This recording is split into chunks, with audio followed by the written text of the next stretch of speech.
Биздин келечегибиз билимдүү жаштар, деди Акылбек Жапаров. Кыргызстан январь-апрелде мамлекеттик карызды төлөөгө 11,6 миллиард сом бөлдү. Бишкек мэриясы жана Ханс Зайдел фондунун ортосуна кызматташуу меморандумуна кол коюлду. Кыргызстан менен Германиянын ортосунда почталык марка колдонууга киргизилди. Катарлык компания Бишкек полигонуна таштандыны кайра иштетүүчү комплекстерди орнотууга даяр. Ош шаарынын мэри 25-чи Евразиялык экономикалык саммитке катышты. Бишкекте кооперативдин 110 жылдыгына арналган сүрөт көргөзмө ачылды. Бир жумадан кийин Бишкектен балыкчыга поезд каттай баштайт. Министрлер кабинетинин төрагасы Акылбек Жапаров Чүй областынын Ысык Ата районунун интернационал айылындагы жаңы спорт комплексинин ачылыш аземине катышты. Белгилей кетсек, 2 кабаттуу спорт комплексинде 3 спорт зал, душ жана жеке буюмдарды сактоочу бөлмөлөр бар. Жумушчу сапарынын алкагында министрлер кабинетинин башчысы ошондой эле интернационал жана Боз Бармак айылдарындагы тышкы ичүүчү суу менен камсыздоо тутумунун курулуш иштеринин жүрүшү менен таанышты. Акылбек Жапаров узундугу 38,4 чакырымды түзгөн объектидеги курулуш иштерин сапаттуу жана өз мөөнөтүндө жыйынтыктоону тапшырды.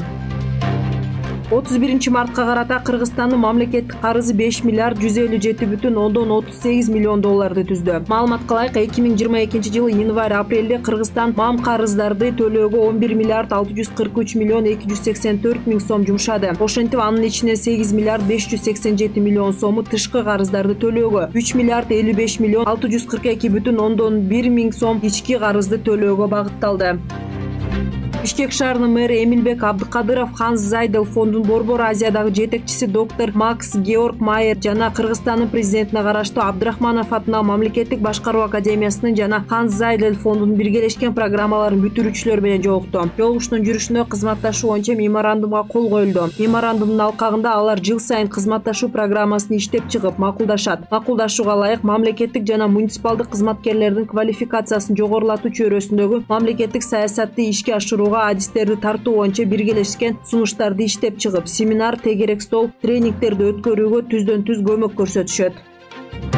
Тышкы иштер министринин орун басары Айбек Артыкбаевдин жана Германия элчисинин орун басары Давид Вестельфердин катышуусуна Кыргызстан менен Германиянын ортосундагы дипломатиялык мамилелердин 30 жылдыгына арналган почталык марканын бет ачары өтүп колдонууга киргизилди. Маалыматка ылайык, почталык марканы Кыргызстандын Германиядагы элчилиги, Кыргызстандын санариптик өнүктүрүү министрлигине караштуу Кыргыз почтасы мамлекеттик ишканасынын көмөгү менен иштеп чыкты. Министрдин орун басары Германия менен кызматташтыкты өнүктүрүү Кыргызстандын батыш багытындагы тышкы саясатында артыкчылыктуу багыт экенин белгиледи.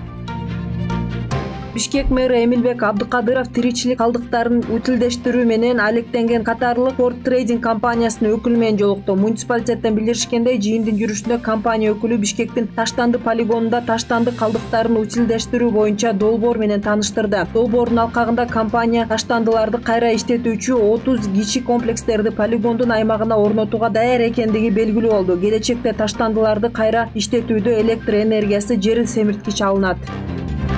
Түркиянын Стамбул шаарында глобалдык соода коомдоштуктарынын ортосундагы кызматташтык жана өнөктөштүк барган сайын санариптик жашыл дүйнөгө карай аттуу 25-чи Евразиялык экономикалык саммит өз ишин баштады. Ош шаардык мэриясынын басма сөз кызматынан кабарлашкандай, саммиттин ишине мэр Алмаз Мамбетов катышты. Саммитке мамлекет жана өкмөт башчылары, Евразиянын ири мегаполистеринин жана шаарлардын администрацияларынын өкүлдөрү, экономисттер, илимпоздор жана искусство ишмерлери, ишкерлер, коомдук жана саясий ишмерлер, бир катар аналитикалык борборлордун жетекчилери, ошондой эл аралык жана областтык уюмдар катышууда.